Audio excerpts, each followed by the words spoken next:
Hello everyone, welcome back to my channel. So ये है second part Kedarnath यात्रा का। फर्स्ट पार्ट में आपने देखा कि आपको अपने घर से केदारनाथ तक कैसे पहुंचना है और ट्रैक कितना लंबा है, जिसका लिंक मैंने डिस्क्रिप्शन में दिया है। तो इस वीडियो में आज हम करेंगे केदारनाथ मंदिर के दर्शन और यहाँ के आसपास के एरिया को एक्सप्लोर करेंगे। और एक ऐसा मंदिर है यहाँ पे जहाँ जाए बिना आपकी केदारनाथ की यात्रा हमेशा अधूरी रहती है। साथ ही हम ये भी देखेंगे कि हेलीकॉप्टर के थ्रू आप यहाँ पे कैसे आ सकते हैं, क्या उसके चार्जेस होते हैं और कहाँ से हेलीकॉप्टर आपको पिक करेगा। फर्स्ट वीडियो में हमें पहुँचते पहुँचते अंधेरा हो गया था, तो हम आसपास की लोकेशंस नहीं देख पाए थे। तो इस वीडियो में मैं आपको सारी लोकेशंस दिखाऊंगी। तो चलिए वीडियो को स्टार्ट करते हैं। तो सबसे पहले तो ये था हमारा नेक्स्ट डे केदारनाथ में। ये लाइन देख रहे हो आप, ख़त्म ना होने वाली लाइन है ये दर्शन की। अब पता नहीं कब तक नंबर आएगा। 8 बजे हम लाइन पे लग रहे हैं। लोगों का कहना है हम 2 या 3 बजे तक भी मुश्किल नंबर आएगा। ये लाइन ही नहीं ख़त्म हो रही है, इतनी लंबी लाइन है। और इस टाइम था लगभग 8:30 और देखिए कितनी लंबी लाइन थी यहाँ पे। कम से कम ये लाइन 5 से 6 किलोमीटर तक रही होगी। बहुत भीड़ थी यहाँ दर्शन करने के लिए। तो अगर आपको जल्द से जल्द दर्शन करने हैं तो आपको बहुत ही जल्दी लाइन में लगना पड़ेगा। लगभग 3 या 3:30 बजे से यहाँ पे लाइन लगना शुरू हो जाती है। इवन कुछ लोग सोते भी नहीं हैं, रात भर कीर्तन करते हैं मंदिर में ताकि सुबह उनको जल्दी दर्शन हो सके। तो हमने भी कर लिए थे अब दर्शन। लगभग 7 घंटे बाद हमें मौका मिला दर्शन करने का। और ये देखिए मंदिर में कितनी भीड़ है और कितना सुंदर नज़ारा है मंदिर का। बहुत ही ज़्यादा शांति थी यहाँ की माहौल में। इतनी भीड़ होने के बाद भी हर एक चीज़ में बहुत ज़्यादा पीस था। चलिए अब मैं आपको पूरा मंदिर दिखाती हूँ या फिर मंदिर के आसपास वाला एरिया दिखाती हूँ। ये मंदिर के ही जस्ट बगल वाला मंदिर है। मंदिर के अंदर कैमरा या फ़ोटो क्लिक करना अलाउड नहीं है, स्ट्रिक्ट पेनल्टी पड़ सकती है। और ये जो आप लाइन देख रहे हैं ये वीआईपी दर्शन की लाइन है, जिसके कि बहुत ही ज़्यादा चार्जेस होते हैं अगर किसी को वीआईपी दर्शन करने हैं। But personally I think this is not fair, क्योंकि जो लोग इतने सुबह से लाइन में लगे हुए हैं उनका नंबर ही नहीं आ पाता है। आप जो इस टाइम मेरे पीछे पत्थर देख रहे हो, ये 2013 में आपदा के टाइम पे आया था और इसी पत्थर ने मंदिर को बचाया था। इसे भीमशिला बोला जाता है क्योंकि 2013 में जब बाढ़ आई थी तो बहुत तबाही हुई थी केदारनाथ में, लेकिन इसी पत्थर ने, ऐसा कहा जाता है कि मंदिर की सुरक्षा की थी। तो तब से लोग इसकी भी पूजा करते हैं। ये देखिए, ये भीमशिला जस्ट थोड़ा सा ही पीछे है मंदिर से। उस टाइम अगर ये पत्थर नहीं आया होता तो शायद मंदिर को काफ़ी नुकसान हुआ होता। तो इस भीमशिला को थोड़ा हम पास से देखते हैं। तो ये देखिए, ये वो पत्थर है और यहाँ पे भी लोग जो भी दर्शन करने आते हैं यहाँ की पूजा भी ज़रूर करते हैं। तो पूरे मंदिर के दर्शन करने के बाद अब हम लोग वापस निकल पड़े थे। तो 7 घंटे लाइन में लगने के बाद, दर्शन करने के बाद हम लोग 3:30 बजे यहाँ से निकल गए थे।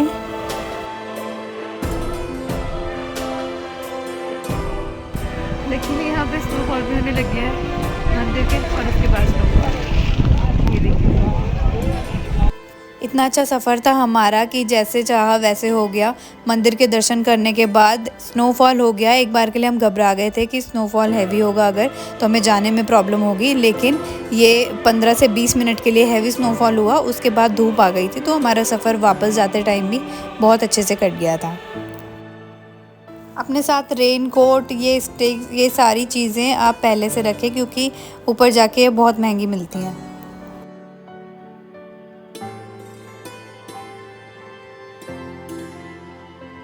जिस मंदिर की बात मैंने वीडियो की शुरुआत में की थी कि यहाँ दर्शन किए बिना अधूरे माने जाते हैं केदारनाथ के दर्शन, तो ये भैरव बाबा का मंदिर है। भैरव मंदिर की तरफ चलते हैं और मैं आपको वहाँ के मंदिर का नज़ारा दिखाती हूँ। क्योंकि दोनों मंदिर बहुत आसपास है तो यहाँ से केदारनाथ मंदिर भी दिखता है। ये देखिए, इस मंदिर का ट्रैक ज़्यादा तो नहीं है, लगभग 2 किलोमीटर है, लेकिन यहाँ जाना ज़रूरी होता है और क्योंकि ये माना जाता है कि भैरव बाबा का ये मंदिर केदारनाथ मंदिर की रक्षा करता है। इस पे भी मैं एक डिटेल्ड वीडियो बना दूँगी। तो अब स्नोफॉल काफ़ी कम हो गया था और धूप आ गई थी हल्की हल्की। तो ये है यहाँ का हेलीपैड। हेलीकॉप्टर से आने के भी 2 तरीके होते हैं। एक पहला है गवर्नमेंट वेबसाइट्स और गवर्नमेंट हेलीकॉप्टर के थ्रू, जिसकी आपको एडवांस बुकिंग करनी होती है और उसके चार्जेस 2 से 3 हज़ार रुपये होते हैं, जो कि आपको फाटा से बिठाएंगे और केदारनाथ तक पहुंचाएंगे। दूसरा तरीका है प्राइवेट कंसल्टेंट और प्राइवेट हेलीकॉप्टर के थ्रू, जो कि पूरा पैकेज देते हैं 4 धाम और 2 धाम का, जिसके चार्जेस अराउंड 70,000 to 1 लाख होते हैं, आपके वेट पे डिपेंड करता है। और ये देहरादून से लेकर आते हैं। तो ये देखिए हल्की धूप और हल्का स्नोफॉल। ये जो आप ब्लू कलर के ऐसे टेंट देख रहे हैं ना, ये सारे कैंप्स हैं यहाँ पे।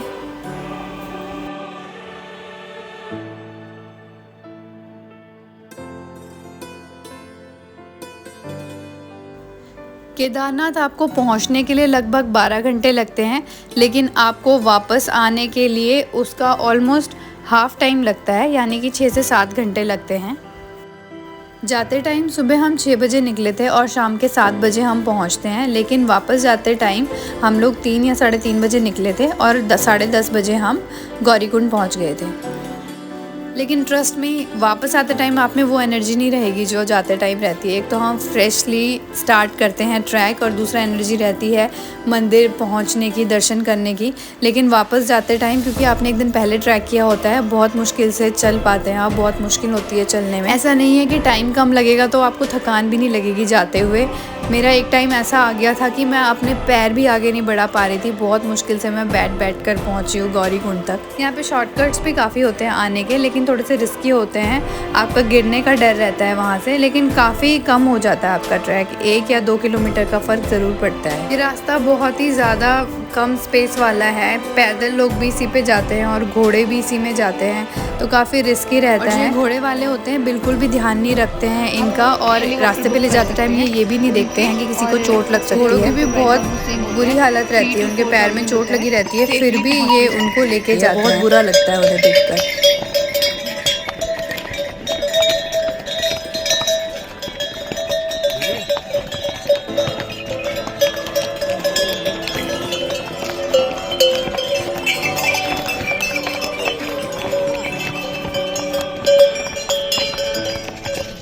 वी आर रियली प्राउड कि हमारी सारी फैमिली पैदल आई है। हमारे साथ मम्मी पापा भी हमारे, उनकी फिर भी फिजिकल फिटनेस उतनी नहीं है, लेकिन उन्होंने आराम से बैठ के थोड़ा रेस्ट करके पूरी पैदल यात्रा करी, आते हुए भी और जाते हुए।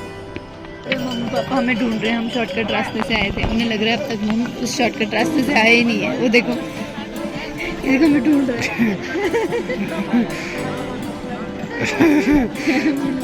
वो देखो उन्हें बता रही मम्मी हो रही है।